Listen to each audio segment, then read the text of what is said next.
الحمد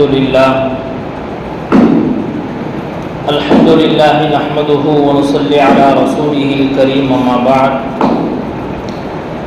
فقد قال الله تعالى في محكم التنزيل فأعوذ بالله من الشيطان الرجيم بسم الله الرحمن الرحيم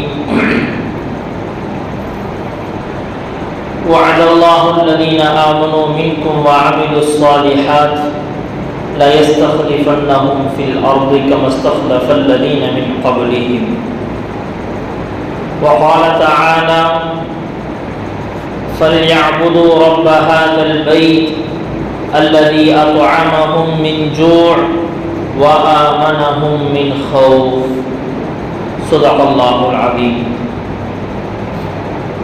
وقال نبينا عليه الصلاة والسلام من أصبح منكم آمنا في سربه معافا في جسده عنده قوت يومه فكأنما حيزت له الدنيا أو كما قال صلى الله عليه وسلم.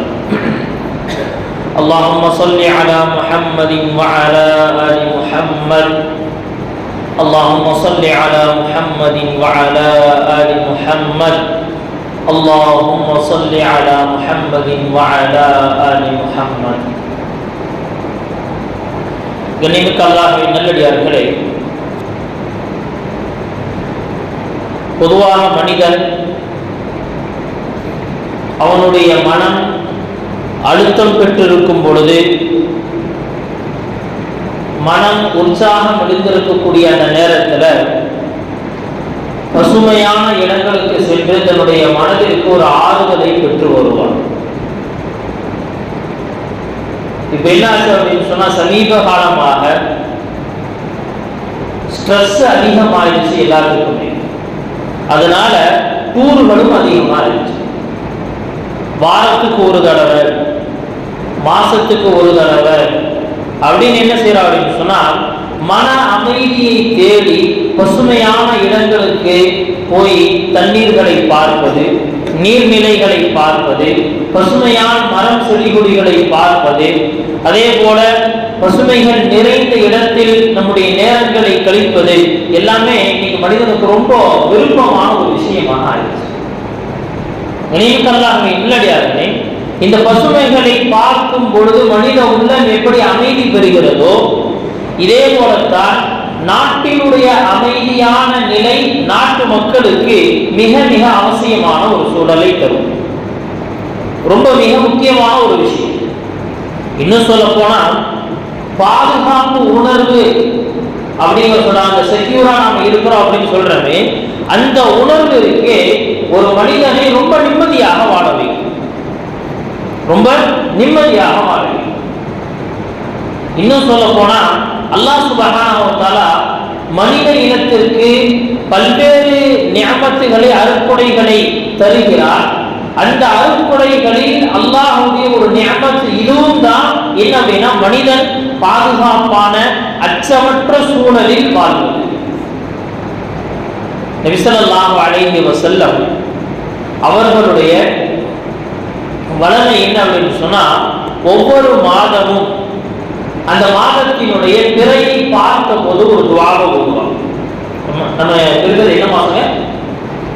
ஷாபானுடைய மாதம். ஷாபானுடைய மாதம் ஆரம்பிச்சிருச்சு. இந்த ஷாபானுடைய மாதம் ஆரம்பிச்சிருச்சு.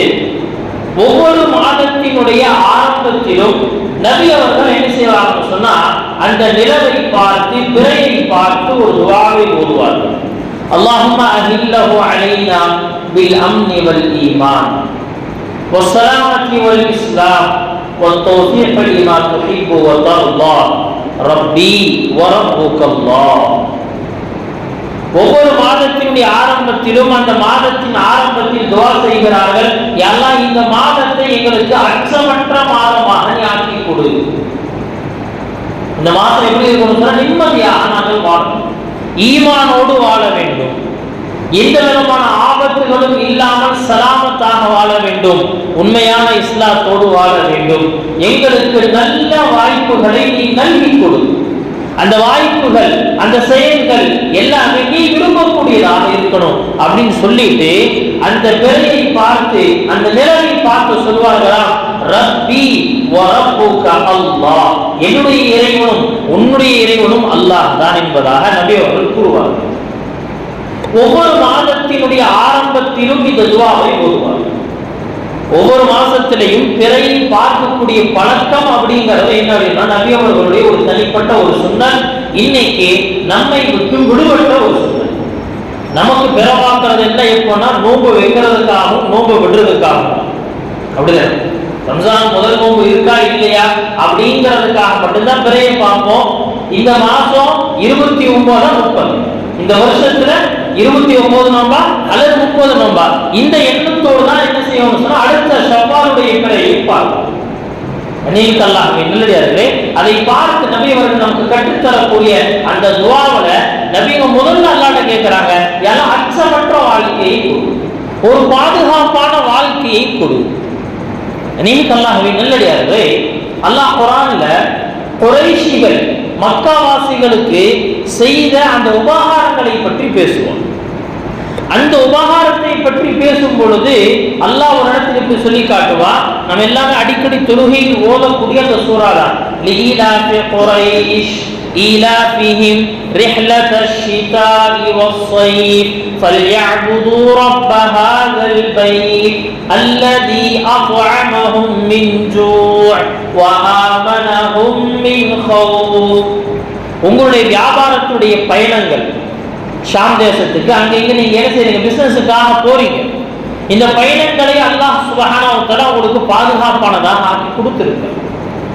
அந்த ரப்பை நீங்கள் வணங்க வேண்டும், இந்த வீட்டின் இறைவனை நீங்கள் வணங்க வேண்டும் அப்படின்னு சொல்லிட்டு அவன் செய்த பெரிய உபகாரமாக அல்லாஹ் இதைத்தான் சொல்லி காட்டுறான். அல்லதி அத்அமஹும் மின் ஜூஅ், பசியிலிருந்து உங்களை பாதுகாத்தார். வாமனஹும் மின் கௌஃப், உங்களுக்கு பாதுகாப்பான அச்சமற்ற ஒரு சூழலை ஏற்படுத்தி தருகிறார். ரப்பை அல்லாஹ் அறிமுகப்படுத்துறான். தன்னை என்ன செய்யறான்னு சொன்னா அல்லாஹ் சுப்ஹானஹு வ தஆலா மக்காவாசிகளுக்கு மக்காவுடைய குறைஷிகளுக்கு அறிமுகப்படுத்துறான். நீங்கள் எந்த ரப்பை வணங்கணும் தெரியுமா? இதோ இந்த வீட்டின் இறைவன். அந்த வீட்டின் இறைவன் உங்களுக்கு என்னென்ன செஞ்சிருக்கா தெரியுமா?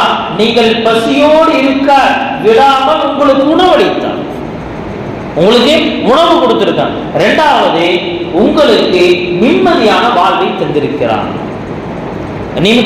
நல்லடியார்களே, அச்சமற்ற இந்த வாழ்வை அல்லாஹ் சுப்ஹானஹு வ தஆலா ஒரு நிஅமத்தாக, ஒரு அருட்கொடையாக சொல்லி காட்டுறான்.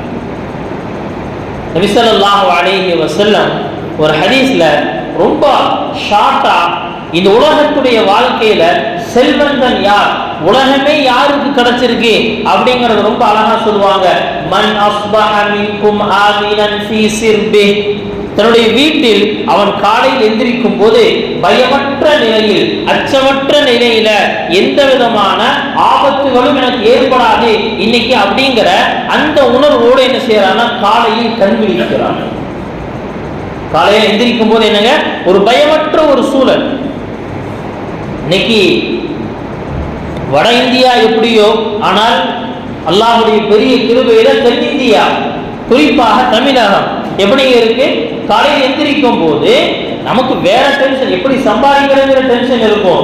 ஆனா நான் சம்பாதிச்சது என்னுடைய மனைவி, மக்கள், குடும்பம், சொத்துக்கள் பறிக்கப்பட்டோம் அப்படிங்கிற இந்த பயம் இல்லை. நம்ம உண்மையில என்ன செய்யறோம்னு சொன்னா காலையில் விழிக்கும் பொழுது எப்படி நாம விழிக்கிறோம் அப்படின்னு சொன்னா ரொம்ப நம்ம பயமற்ற நிலையில் விழிக்கிறோம். நபி அவங்க சொன்னாங்க, மன் அஸ்பஹ மின்கும் ஆமினன் ஃபீ சிர்பி, அது குடிசையாக இருந்தாலும் சரி, அங்கு விழிக்கக்கூடிய ஒரு நபர், ஒரு முஸ்லிம் என்ன செய்யறாரு, எப்படி விழிக்கிறார்னா பயமற்ற நிலையில், அச்சமற்ற நிலையில விழிக்கிறார். முஆஃபன் ஃபீ ஜஸதி, உடல் ஆரோக்கியமான நிலையில காலையில் எந்திரிக்கிறார், உடல் ஆரோக்கியமா இருக்கு. எத்தனையோ நபர்கள் இரவு தூங்குனாங்க, காலையில் கண்ணே விழிக்காதவர்கள், இரவோடு அவருடைய வாழ்க்கையும் முடிஞ்சிருச்சு. சிலர் நல்லா பைக் தூங்குன, காலையில் எந்திரிக்கும் போது கைகால் ஏதோ ஒரு இழுத்த மாதிரி ஆயிடுச்சு. நல்லா தான் தூங்குன, காலையில் எந்திரிக்கும் போது என்னாச்சு அப்படின்னு சொன்னா ஏதோ தள்ளுற மாதிரி தெரியும். நல்லடியாது. இது இல்லாம காலையில் எந்திரிக்கும் போது ஆரோக்கியமாக நாம் எந்திரிக்கிறோம். யாருக்கு இது கிடைத்து விட்டதோ,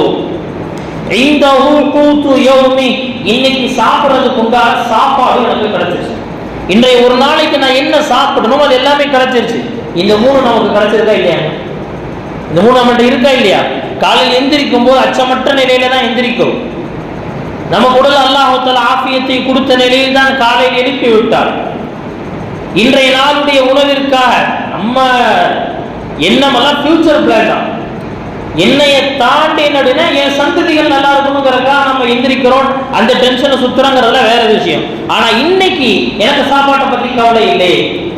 நீங்கெல்லாம் என்னடியாரு அப்படிப்பட்ட ஒவ்வொருவரையும் பார்த்து நபி அவங்க சொன்னாங்க, ஃபகன்னமா ஹீஸத் லஹு துன்யா, முழு உலகமும் உங்கள்கிட்ட தான் இருக்கு. முழு உலகமும் உங்கள்கிட்ட தான் இருக்கு. நீங்கெல்லாம் இந்த ஹதீஸினுடைய வார்த்தைகளை எடுத்து விவரிக்க ஆரம்பிச்சா நிறைய விஷயங்கள் நம்முடைய வாழ்க்கையோடு பொருத்தி பார்க்கணும். எப்படி நம்முடைய வாழ்க்கையோடு இதை பொருத்தி பார்க்கணும். பொருத்தி பார்த்தோம்னா நம்ம அல்லாஹ்வுக்கு எவ்வளவு நன்றி செலுத்த வேண்டியது. அவன் பயமற்ற ஒரு அச்சமற்ற ஒரு வாழ்க்கை நமக்கு கிடைச்சிருக்கு அப்படின்னு சொன்னா இது அல்லாஹ் தஆலா தந்த ஒரு மிகப்பெரிய ஒரு நிஅமத், அல்லாஹ்வுடைய ஒரு பெரிய அருட்கொடை. இந்த அருட்கொடைக்காக நாம் அல்லாஹ்வுக்கு நன்றி செலுத்த வேண்டும். இந்த அருட்கொடைக்காக நாம் அல்லாஹ்வுக்கு நன்றி செலுத்தணும். சொல்லுங்க ஒரு தடவை அல்ஹம்துலில்லாஹ். நீங்கெல்லாம் நல்லடியார்களே, நம்மை பொறுத்தவரைக்கும் குறிப்பாக இந்தியாவில் வாழக்கூடிய நாம் இப்ப 77வது குடியரசு தினத்தை கொண்டாட இருக்கிறோம்.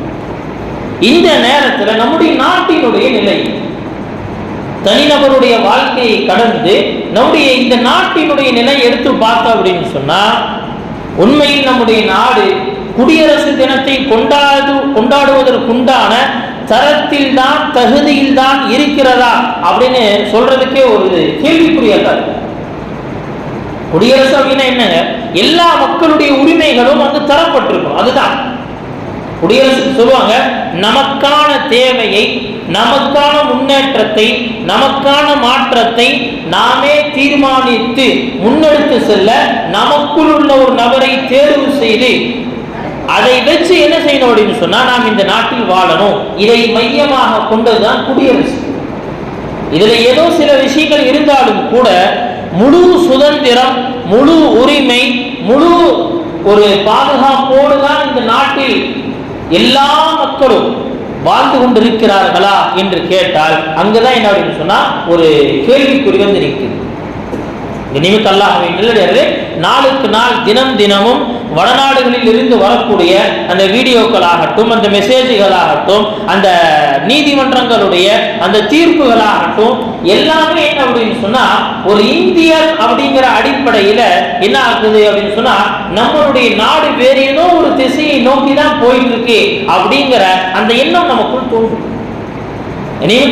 நல்லடியார்களே, நம்முடைய உலமாக்கள் நமக்கு அடிக்கடி சொல்லுவாங்க, இந்தியாவில் நாங்க என்ன செய்யறோம்னு சொன்னா பை சாய்ஸ் வாழ்ந்து கொண்டிருக்கிறோம்.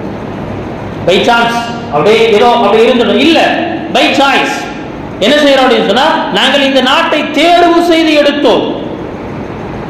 இந்த நாட்டை என்ன செஞ்சிருக்கோம், நாம் தேர்வு செய்து எடுத்திருக்கிறோம். இந்த நாட்டில் நாங்கள் வாழணும் அப்படின்னு சூஸ் பண்ணியிருக்கோம். இந்த உலகத்துல இன்னும் சொல்ல போனா இந்தியாவில் வாழ்ந்த எந்த சமூகத்திற்கும் என்ன செய்யப்படலன்னு சொன்னா அப்படி ஒரு ஆப்ஷன் கொடுக்கப்படவே இல்லை. இந்தியாவில் வாழக்கூடிய எத்தனை சமூகங்கள் இருக்கிறதோ யாருக்குமே இந்த வாய்ப்பு தரப்படல. நீங்க வேணா உங்களுக்கு தனி நாடை எடுத்து கொடுங்க, உங்களுக்கு தனி நாடு அமைஞ்சிருச்சு நீங்க போயிருங்க அப்படின்னு யாருக்குமே சொல்லப்படல. இந்தியாவில் இருக்கக்கூடிய முஸ்லீம்களாகிய நமக்கு தான் சொல்லப்படுது. நம்முடைய முன்னோர்கள் சொன்னாங்க, இல்ல இல்ல இந்த நாட்டை விட்டு நாங்கள் வெளியேற மாட்டோம். இந்த நாட்டை நாம் தேர்வு செஞ்சிருக்கோம். இந்த நாட்டை நாம் என்ன செஞ்சிருக்கிறோம், சூஸ் பண்ணியிருக்கோம். போகிற போகல இந்த நாட்டில் வாழக்கூடியவர்கள் அல்ல நாம். நாடு பிரியக்கூடிய நேரத்துல இந்த நாட்டை வேறு விதமாக மாற்றணும் அப்படின்னு சொல்லி கங்கணம் கட்டிய அந்த நபர்களுக்கு இடையில் நின்று கொண்டு என்ன செஞ்சாங்க, இந்த நாடு தனி மதத்திற்கான நாடு கிடையாது, தனி நபர்களுக்கானது கிடையாது, வராங்க இந்த நாடு அனைவருக்கும் சொந்தமானது, எல்லா மதத்தினருக்கும் சொந்தமானது, எல்லா மக்களுக்கும் சொந்தமானது அப்படிங்கிற அந்த ஒரு ஒற்றை விஷயத்தை முன்னெடுத்துதான் இந்தியாவை நாம் கட்டி எழுப்பினோம். ஆனா என்ன ஆச்சுன்னு சொன்னா அதெல்லாம் அப்படியே பறந்து போய்கிட்டு. என்ன காரணம் அப்படின்னு சொன்னா அவர்களிடத்தில் சரியான வழிகாட்டுதல் இல்லை, சரியான இலக்குகள் இல்லை. நம்முடைய மார்க்கம் எல்லாத்துக்குமான ஒரு தீர்வை நமக்கு தந்திருக்கிறது. ஒரு ஆட்சியாளன் எப்படி இருக்க வேண்டும்? ஒரு ஆட்சியாளன் எப்படி இருக்கும்? ஒரு ஆட்சியாளன் அப்படின்னு சொன்னா ஏதோ மேல்தட்டு மக்களை மட்டும் கவனிப்பவன் கிடையாது. ஆட்சியாளன் என்று சொன்னால் கீழ்த்தட்டு மக்களிலிருந்து அதை ஆரம்பிக்க வேண்டும். எல்லாத்திற்கான இந்த உலகத்துல அப்படி ஒரு சிறந்த ஆட்சியை கொடுத்தவங்க யாருங்க? ஹஜ்ரத் உமர் ரலியல்லாஹு அன்ஹு. ஏன்னா நம்முடைய தீன் அப்படிங்கிறது ஏதோ பள்ளிவாசல வந்து தொழுகிறதுக்கு, வருஷத்துல ஒரு தடவை நோன்பு வைக்கிறதுக்கு, வெறும் ஹஜ் செய்வதற்கான மட்டும் வழிகாட்டுதல் செய்யல. எதையும் தாண்டி ஒரு தலைவன் எப்படி இருக்கணும், ஒரு தலைவன் எப்படி இருக்கணும், ஒரு தலைவனுடைய தன்மைகள் எப்படி இருக்கணும், மக்களை எந்த விதத்தில் அவன் கையாள வேண்டும், எல்லா விஷயத்தையும் வழிகாட்டுதல் செஞ்சிருக்கு. ஹஜ்ரத் உமர் ரலியல்லாஹு அன்ஹு சொல்லுவாங்களா, இன்னி வல்லாஹி லா அகூன கஸ்ஸிராத் யஹ்ரிகு நஃப்ஸஹு வ யுதீஉ லின்னாஸ். அல்லாஹ்வை சத்தியமிட்டு சொல்றேன், நான் மக்களுக்கு எப்படி ஆகணும்னு நினைக்கிறேன் தெரியுமா? நான் ஒரு விளக்கை போல இருக்கணும்னு நினைக்கிறேன். யஹ்ரிகு நஃப்ஸஹு, தன்னை எரித்துக் கொள்ளும் விளக்கு, வ யுதீஉ லின்னாஸ், மக்களுக்கு வெளிச்சம் போட்டுக்கார், மக்களுக்கு வெளிச்சத்தை கொடுக்கும், தன்னை அழித்துக் கொள்ளும். சொன்னாங்க ஹஜ்ரத் உமர் ரலியல்லாஹு அன்ஹு, நான் இப்படிப்பட்ட ஆட்சியாளனாகத்தான் இருக்க விரும்புகிறேன். எனவேதான் என்ன செய்யப்படுது, மாட்டு மதத்தவர்கள் கூட, வரலாற்று ஆசிரியர்கள் கூட என்ன செய்யறாங்க, உமர் ரலியல்லாஹு அன்ஹு அவர்களுடைய அந்த வரலாற்றை படிக்கும் பொழுது, ஆய்வு செய்யும் பொழுது அவர்கள் ஆச்சரியப்பட்டு போகிறார்கள். எப்படியெல்லாம் மக்களுக்கு உதவி செய்யணும், இந்த வழிகளை எல்லாம் யோசிக்கணுமா அப்படிங்கிற அளவுக்கு என்ன செய்யப்படுதுன்னு சொன்னா அவர்களுடைய அந்த வாழ்க்கை முறை, ஆட்சி முறை இருந்தது. நம்ம அடிக்கடி கேள்விப்படக்கூடிய சம்பவம் தான். ஒரு நாள் ஹஜ்ரத் உமர் ரலியல்லாஹு அன்ஹு இரவு நேரத்துல ரோந்து போயிட்டு இருக்கிறாங்க. உமர் ரலியல்லாஹு அன்ஹு அவர்கள் இரவு நேரத்துல என்ன செய்யறாங்க, ரோந்து போறாங்க. அவர்களுடைய வழக்கம். நைட் எல்லாம் என்ன செய்வாங்கன்னு சொன்னா, இன்னைக்கு இருக்கக்கூடிய ஹைவா பெட்ரோல் மாதிரி என்னது, எல்லா பக்கமும் போய் மக்களுடைய நிலை இன்னைக்கு போறதால எதுக்குன்னு சொன்னா எவனையா குடிக்கிறதுதான் போக முடியாது. எவனா திருடிட்டு இருப்பான், எவனாவது அங்க தண்ணி எடுத்துட்டு இருப்பான், போத பொருள், எவனாவது கடத்தல், ஏதாவது கொள்ள, இதுதான் நடந்தது. இதற்காகத்தான் இன்னைக்கு சுற்றி கொண்டிருக்கிறாங்க. அன்னைக்கு அவர் சுத்தினார், நாட்டிலுடைய அந்த மக்களின் நலனில் கவனம் செலுத்தி அவர்களை முன்னேற்றுவது எப்படி. அப்படி ஹஜ்ரத் உமர் ரலியல்லாஹு அன்ஹு அவர்களுடைய இரவு நேர ரோந்துதலில் ஏற்பட்ட சட்ட மாற்றங்கள் அதிகம், நிறைய இருக்கு. நைட்டு போய் பார்த்து என்ன சட்டத்தை காலையில் கொண்டு வந்தார்கள் அப்படி ஒரு சமயத்துல என்ன செய்யறாங்கன்னா, மதீனாவுடைய அவுட்டர் பகுதி என்ன செய்யறாங்க, அப்படியே ரோந்து போயிட்டு இருக்கிறாங்க. போகும்பொழுது அடிமை கூட இருக்கிறார். பார்த்தா தூரத்துல ஒரு அம்மா என்ன செஞ்சுட்டு இருக்கு, ஒரு கூடாரம் அமைத்து குழந்தைகள் சிலர் அழுது கொண்டிருக்கிறாங்க. குழந்தைகள் அழுது கொண்டிருக்கிறாங்க. ஒரு தாய் உட்கார்ந்து இருக்கு, அடுப்பு எரிக்கப்பட்டு ஏதோ சட்டி கொதிச்சுக்கிட்டு இருக்கு. உமர் ரலியல்லாஹு அன்ஹு, நான் தான் உமர், நான் தான் ஆட்சியாளன் அப்படி என்ன செய்யல, போய் எங்கேயும் சொல்லல. போய் கேட்கறாங்கம்மா, யார் நீ, எந்த இடத்துல இருந்து வந்திருக்கீங்க, வெளியூர்ல இருந்து வந்திருக்கிறோங்கிற தகவல், என்ன சமைச்சிட்டு இருக்கிறீங்க, எதுவுமே கிடையாது. குழந்தைகள் அழுதுட்டு இருக்கிறாங்களே, எதுவும் சமைக்கலையா, கையில ஒன்றும் கிடையாது, ஏதோ நான் சமைக்கிறேன் அப்படின்னு நினைச்சுக்கிட்டு என்ன செய்வாங்கன்னா, குழந்தைகள் எதிர்பார்த்துட்டே இருப்பாங்க. கொஞ்ச நேரத்துல ரொம்ப டயர்டாகி தூங்கிடுவோம். அவ்வளவுதான், கையில் ஒன்றும் சமைக்கிறதுக்கெல்லாம் ஒன்றும் இல்லை. விஷயங்கள் எல்லாம் விசாரிக்கிறாங்க. விசாரிச்சுட்டு ஹஜ்ரத் உமர் இதை கேட்டாங்களா, ஏமா உமருடைய ஆட்சியை பத்தி நீ என்ன நினைக்கிற, உமருடைய ஆட்சியை பத்தி என்ன நினைக்கிற? நீங்க அல்லாஹ் நெல்லடியா நம்ம சொல்லிச்சா, நாளைக்கு அல்லாஹ் அவரை சிக்க வைப்பேன், அல்லாஹ்விடத்துல அவரை நான் சிக்க வைப்பேனா பதறிட்டார் உமர். பதறாங்க உமர் ரலியல்லாஹு. ஏமா சிக்க வைக்கிற, என்னுடைய நிலையை பார்த்தீங்களா, எனக்கு கணவன் இல்லை, கணவன் மரணிச்சுட்டார், குழந்தைகள் இந்த நிலையில் இருக்கிறாங்க, இப்ப எனக்கு உணவு கூட இல்லை. ஆனா உமர் எதையுமே கண்டுக்கல, உமர் எதையுமே கண்டுக்கல. கேட்டா, நீ எங்கேயோ உட்கார்ந்து இருக்க, மதீனாவுடைய அவுட்டர் பகுதியில் எங்கேயோ உட்கார்ந்து இருக்கிற, எப்படி உமருக்கு உன்னை பத்தி தெரியும்? எங்களை பத்தி தெரியலன்னா எதுக்கு ஆட்சியாளனா இருக்கிறார்? ஹஜ்ரத் உமர் ரலியல்லாஹு பதட்டமா என்ன செய்யறாங்க, கிளம்பிட்டாங்க, தன்னுடைய அடிமை கூட்டிட்டு கிளம்பிட்டாங்க. நேரா போறாங்க, ஹசானாவுக்கு போறாங்க. போய் என்ன செய்யறாங்க, அங்க இருக்கக்கூடிய மாவுகளை எடுக்கிறாங்க, சில பொருட்கள் என்ன செய்யறாங்க, இனிப்புக்கான பொருட்கள் எல்லாத்தையும் எடுத்துட்டு மூட்டையை தூக்கி தோள் மேல வைங்க. அடிமை சொன்னாரா, நான் தூக்கிக்கிறேன் விட்டுருங்க. அவரு யாருங்க, அவரு நாட்டினுடைய ஜனாதிபதி. அவர் சொல்ற, நான் எனக்கு தூக்கி விட அப்படின்னு. இல்ல நான் தூக்கிக்கிறேன் அப்படின்னு சொன்னாரா, கயாமத்துடைய நாளில் என்னுடைய பாவ சுமைகளை நீ தூக்குவதற்கு தயாரா கேட்டான். என்ன பேச முடியும்? சொன்னாலும் முதல்ல தூக்கி விடுங்க. தூக்கி எடுத்துட்டு வர்றாங்க. வந்து என்ன செய்யறாங்க, அப்படி கொட்டுறாங்க. அதுல ஒரு நல்ல இனிப்பான ஒரு உணவை தயார் செய்கிறார் உமர். சுயமா அவர் இருந்து செய்யறார். எல்லாம் தயார் பண்ணிட்டு என்ன செய்யறாங்க, குழந்தைகளுக்கு சாப்பிட கொடுக்குறாங்க. தூரத்தை உட்கார்ந்து என்ன செய்யறாங்க, இது எல்லாத்தையும் கவனிக்கிறார்கள். ஹஜ்ரத் உமர் ரலியல்லாஹு அந்த குழந்தைகள் மகிழ்ச்சியா சாப்பிடுறாங்க, பசியாடுறாங்க, விளையாடுறாங்க. இதை பார்த்துட்டு தான் அங்கிருந்து எந்திரிச்சு போறாங்க. நீங்கல்லாஹ்வின் இல்லாட்டி ஒரே ஒரு பெண்ணுடைய இந்த வார்த்தை அவரை உடுக்கிருச்சு.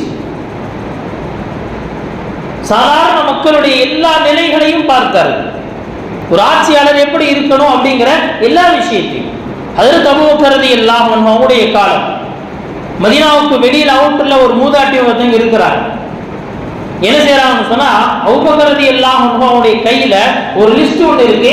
மதீனாவினுடைய ஏழைகள் யார் யார், ஒவ்வொரு வீட்டிற்கும் ஒரு பொறுப்பாளரை நியமிச்சிருக்கிறார். ஒரு லிஸ்ட் இருக்குங்க ஆட்சியாளருடைய கையில. இன்னைக்கு நம்ம பள்ளிவாசல் கூட அந்த லிஸ்ட் கிடையாது. இந்த மொஹல்லால யார் ஏழைகள், இவருக்கு மாதாந்திர என்னென்ன செலவுகள் தரப்படணும், நாம செஞ்சுட்டு இருக்கோமா, அதெல்லாம் கிடையாது. ஏன்னா அதை பத்தி கவலையே கிடையாது. நம்முடைய சொந்தங்களை பற்றி கவலை இல்லை, மொஹல்லாவை பற்றி கவலை இல்லை. அதை தொகுப்புக்கிறது எல்லாம் கையில் ஒரு லிஸ்ட் வச்சிருக்கிறாங்க. இந்த மொஹல்லாவினுடைய மதீனாவினுடைய ஏழைகள் யாருக்கு லிஸ்ட் வச்சுட்டு அந்த ஏழைகளுடைய பேருக்கு நேரா இன்னொருத்தருடைய பேர் எழுதப்பட்டிருக்கு. கேட்டாங்க உமர் என்ன இது? சொன்னாங்க இவர்கள் ஏழைகள், இவர்கள் அவருடைய பொறுப்பாளர்கள், என்னென்ன தேவையோ அதெல்லாம் இந்த குடும்பத்தையும் வாங்கி கொடுத்துருவாங்க. ஒரு குடும்பத்துக்கு ஒரு இன்னொரு குடும்பத்தை என்ன செஞ்சாங்க, அப்படியே சேர்த்து வச்சுட்டாங்க. நபி ஸல்லல்லாஹு அலைஹி வஸல்லம் கற்றுக் கொடுத்ததுங்க.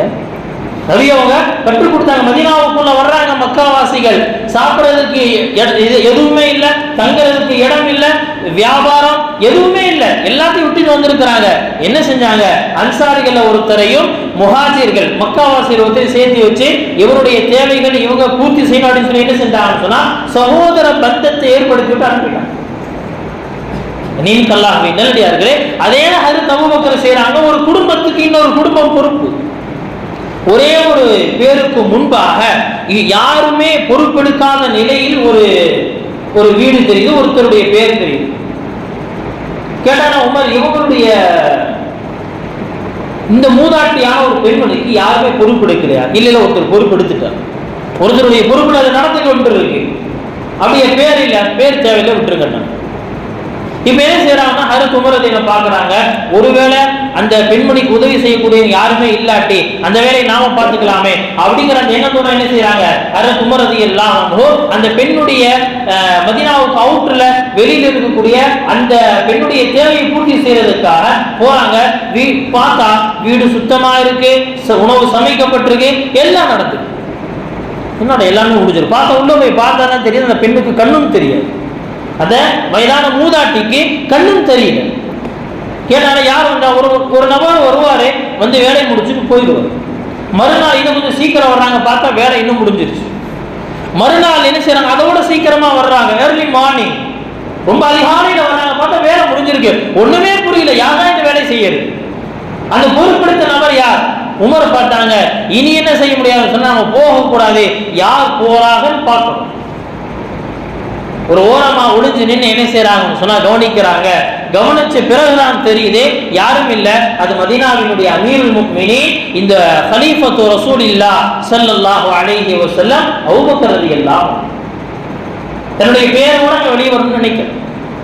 நீங்கல்லாஹ்வின் நல்லடியார்களே, நம்முடைய ஆட்சியாளர்கள், இஸ்லாமிய ஆட்சியாளர்கள், நபி அவர்களுடைய உண்மையான அந்த ஞானத்தை உள்வாங்கியவர்கள், அவர்களுடைய ஆட்சியில் அடித்தட்டு மக்களில் இருந்து உயர்ந்த தரத்தில் உள்ள எல்லா மக்களும் அவர்களுடைய தேவைக்கான எல்லா விஷயங்களையும் ஆட்சியின் மூலமாக அவர்கள் அனுபவித்துக் கொண்டிருந்தார்கள். இஸ்லாமிய ஆட்சிங்கிறது வெறும் முஸ்லிம்களுக்கான ஆட்சியாக இல்லை. இஸ்லாமிய ஆட்சியில் யூதர்கள் இருந்தார்கள், பார்சிகள் இருந்தார்கள், எல்லாமே இருந்தாங்க. நெருப்பு வணங்கிகள் இருக்கிற எல்லாருமே இருந்தாங்க. ஆனால் யார் மீதும் அநியாயம் செய்யப்படல, எல்லாருடைய உரிமையும் பாதுகாக்கப்பட்டுச்சு. நீமிக்கல்லாஹ்வின் நல்லடியார்களே, ஆனால் நம்முடைய இந்தியா என்ன செய்யுதுன்னு சொன்னா, அந்த மைய புள்ளியில் இருந்து விலகி விலகி விலகி ஏதோ வெகு தூரம் வரைக்கும் போயிடுச்சு. ரொம்ப சிம்பிளான உதாரணம் என்னங்க, ஒரு நாட்டையே ஆளக்கூடிய ஆட்சியாளர், அந்த ஆட்சியாளனையும் கட்டுப்படுத்தக்கூடிய ஒரு திறமை ஒரு நபருக்கு இருக்கு அப்படின்னு சொன்னா, ஒரு துறைக்கு இருக்குன்னு சொன்னா அது நீதிமன்றம். இன்னைக்கு நீதிமன்றத்துடைய நிலை என்ன? அதனுடைய தீர்ப்புகள் எப்படி இருக்கு? பாபர் மசூதியினுடைய தீர்ப்பு முதல் கொண்டு இன்றைக்கு சமீபத்தில் நடந்த திருப்பரங்குன்றத்தினுடைய தீர்ப்புகள் வரைக்கும் எடுத்து பாருங்க. எல்லாமே என்ன அப்படின்னு சொன்னா, மக்களுக்கான எந்த விதமான தீர்ப்பும் இல்லை, மாறாக மதத்திற்காகவோ அல்லது தனி நபருக்கான தீர்ப்புகளாகத்தான் அமையும். தனிநபருக்கான ஒண்ணு விலை போயிருக்கும் அல்லது பயந்து போயிருக்கும். நீமிக்க அல்லாஹ்வின் நல்லடியார்களே, ஆனால் இந்த நீதிமன்றத்தினுடைய பவர் அப்படிங்கிறது என்னன்னா, ஒரு அரசையும் கூட என்ன செய்ய முடியும்? கேள்வி கேட்க முடியும். அவ்வளோ பவர்ஃபுல்லான ஒரு துறை. ஆனால் இன்னைக்கு அந்த துறை என்ன ஆகுதுன்னு சொன்னா, இன்னைக்கு அந்த துறையை விலை போகப்பட்டுருச்சு. அந்த துறையை இன்னைக்கு என்னன்னா பயந்த நிலையில் இருக்கு. நீமிக்க அல்லாஹ்வின் நல்லடியார்களே, இன்னும் சொல்ல போனா நாட்டினுடைய இந்த வளர்ச்சி அப்படிங்கிறது சமீப காலமாக குறைஞ்சுக்கிட்டே போகுதுன்னு தான் சொல்லணும். வல்லரசு நாடுகள், வளர்ந்த நாடுகள் அல்லது வளர்ந்து கொண்டிருக்கக்கூடிய நாடுகள், வளர்ந்து கொண்டிருக்கக்கூடிய நாடுகள் அப்படிங்கிற லிஸ்ட்ல இந்தியாவை வைக்க முடியாதுங்கிற அளவுக்கு பேச்சுக்கள் நடைபெறும். ஏன் சொன்னா மேல போகல, மாறாக இந்த நாடு கீழே போய் கொண்டே இருக்கு. காரணம் என்ன அப்படின்னு சொன்னா, நாட்டை ஆள்பவர்கள் என்ன செய்யறாங்கன்னா அவர்களுடைய சரியான ஆட்சி முறை இல்லை. உடனே என்ன அப்படின்னு சொன்னா, பொதுவான கருத்து என்ன ஏற்படும் அப்படின்னு சொன்னா, இன்னைக்கு முஸ்லீம்கள் அப்படின்னு சொன்னா பிஜேபி எதிர்க்கிறாங்க அப்படிங்கிற அந்த ஒரு காரணத்திற்காக நீங்க இதெல்லாம் பேசுறீங்க. அல்லாஹ்வின் நல்லடியார்களே, ஜமீயத்துல் உலமா ஹிந்தினுடைய பொறுப்பாளர் மௌலானா மஹ்மூத் மதனி தாமத் பரக்காத்துவும் இன்னைக்கு உயிரோடு இருக்கிறாங்க. அவர்களிடத்துல இதே ஒரு கேள்வி கேட்கப்படுது, பிஜேபியை நீங்கள் எதிர்ப்பதற்கு காரணம் என்ன? அவங்க ரொம்ப தெளிவா சொன்னாங்க, பிஜேபியை எதிர்ப்பதற்கு காரணம் மதம் கிடையாது, அவர்கள் முஸ்லீம் இல்ல அப்படிங்கிற காரணத்திற்காக அல்லது அவர்கள் இஸ்லாத்திற்கு எதிராக இருக்கிறார்கள் அப்படிங்கிற காரணத்திற்காக அவர்களை நாம் எதிர்க்கவில்லை. நல்லா தெரிஞ்சுக்கணும், நல்லா இந்த வார்த்தையை உள்வாங்கிக்கணும். அவர்கள் முஸ்லீம்களை அழிக்கிறார்கள் அப்படிங்கிற காரணத்திற்காக மட்டும் அவர்களை நாம் எதிர்க்கல. இந்த காரணம் பேஸ் கிடையாது. சொன்னாங்க, இந்தியாவினுடைய அரசியல் அமைப்பு சட்டத்திற்கு எதிராக இவர்கள் களமாடுகிறார்கள், எனவே இவர்களுக்கு எதிராக நாங்கள் நிற்கிறோம். அவ்வளவு இதான விஷயம். ஏன் அவர்களை எதிர்க்கிறோம்? பிஜேபி எதிர்ப்பதற்குண்டான காரணம் என்ன? பாசிசத்தை எதிர்ப்பதற்குண்டான காரணம் என்ன? ஒரே ஒரு காரணம் தான், நாட்டினுடைய ஜனநாயகம் பாதிக்கப்படுது, நாட்டினுடைய குடியரசு பாதிக்கப்படுது, நாட்டினுடைய மக்கள் உரிமை பாதிக்கப்படுது. அல்லாஹ் சுப்ஹானஹு வ தஆலா இந்த உலகத்தில் நபிமார்களை அனுப்பியதுடைய நோக்கத்தை பற்றி பல்வேறு இடங்களில் சொல்லுவார். ஒரு இடத்தில் இப்படி சொல்லுவார், லியகூமன் நாஸு பில் கிஸ்த்.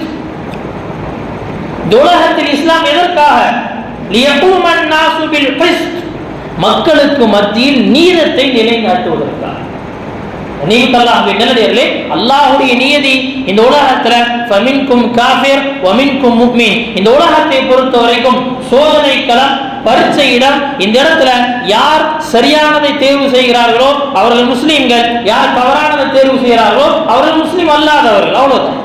இதே கயாமத் வரைக்கும் இந்த உலகத்துல என்னன்னா இப்படியே தான் இருக்கும். இதே கயாமத் வரைக்கும் இப்படியே தான் இருக்கும். சிலர் உலகத்தில் முஃமின்கள் இருப்பாங்க, சில காஃபிர்கள் இருப்பாங்க.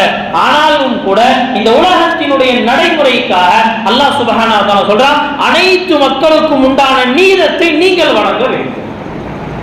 நல்லடியிலே அந்த நீதத்திற்காகத்தான் இன்றைக்கு நாம் பாசிசத்தை எதிர்த்து கொண்டு இருக்கிறோம். மாறாக அவர்கள் முஸ்லீம்கள் இல்லைங்கிற காரணத்திற்காக கிடையாது.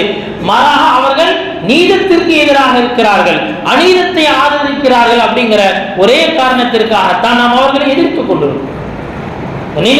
நல்லடியார்களே, சுருக்கம் என்ன அப்படின்னு சொன்னா, நாட்டினுடைய இந்த குடியரசு தினம் அப்படிங்கிறது விமர்சையாக எல்லா இடத்திலும் கொண்டாடப்படுகிறதுன்னு சொன்னா, அது இன்னைக்கு சமீப காலமாக வெறும் சடங்குகளாகத்தான் மாறிட்டு, வெறும் சடங்குகளாகத்தான் மாறிக்கொண்டிருக்கு. நல்லடியார்களே, இந்த சடங்குகள் அப்படிங்கிறது இது மாற போறதில்லை. ஆனால் ஒரு மனிதர் நினைத்தால், ஒவ்வொரு இந்த நாட்டினுடைய தனிநபர் நினைத்தால் கண்டிப்பாக மாற்றத்தை கொண்டு வர முடியும். அது எங்கிருந்து கொண்டு வர முடியும்? முஸ்லிம்களை பொறுத்த வரைக்கும் நீதத்திற்கு அவர்கள் உறுதுணையாக இருக்க வேண்டும். நம்முடைய தொடர்பை அல்லாஹ்வோடு இணைத்துக் கொள்ள வேண்டும். ஏனென்று சொன்னால் அச்சமற்ற வாழ்க்கை வேண்டும், நல்லாட்சி வேண்டும் என்று நினைக்கிறீர்களா? அல்லாஹ்வுடைய வாக்குறுதி அதுதான் தெளிவான சொல்யூஷன், அதுதான் தெளிவான தீர்வு. வஅதல்லாஹு அல்லதீன ஆமனூ மின்கும் வஅமிலுஸ் ஸாலிஹாத். இந்த உலகத்துல அல்லாஹ் வாக்குறுக்கிறான். அல்லாஹ் தஆலா உங்களுக்கு என்ன செய்றான்? ஒரு கேரண்டி கொடுக்கிறான். நீங்கள் இந்த உலகத்தில் நீங்கள் ஆட்சியாளர்களாக இருக்க வேண்டுமா, அல்லது உங்களுக்கு நல்ல ஆட்சி வேண்டுமா? நல்ல ஆட்சி உங்களுக்கு வேணும் சொன்னா உங்களுடைய செயல்களை மாற்றுங்கள், அல்லாஹ்வை முழுமையாக நம்புங்கள், உங்களுடைய செயல்களை அல்லாஹ்வுக்கு பிடித்தமானதாக மாற்றுங்கள். அல்லாஹ் சுப்ஹானஹு வ தஆலா உங்களுக்கு நல்ல ஆட்சியை தருவார், உங்களுக்கே ஆட்சியை தருவார். நாம இந்த நாட்டில் எங்களுக்கு ஆட்சி கொடுங்கன்னு கேட்கல, மாறாக இந்த நாட்டில் நாம் கேட்பதெல்லாம் எல்லா மக்களுக்குமான அந்த உரிமை, எல்லா மக்களுக்குமான நீதம் கிடைக்க வேண்டும், எல்லா மக்களும் அச்சமற்ற பாதுகாப்பான சூழலில் வாழ வேண்டும் என்பதைத்தான் நாம் வலியுறுத்திக் கொண்டிருக்கிறோம். அல்லாஹ் சுப்ஹானஹு வ தஆலா நமக்கு இந்த நாட்டில் ஈமானுடனும் அச்சமற்ற சூழலையும் உருவாக்குவதற்குண்டான நல்ல வாய்ப்பை தந்தருள்வானாக. வ ஆகிரு தஅவானா அனில் ஹம்துலில்லாஹி ரப்பில் ஆலமீன்.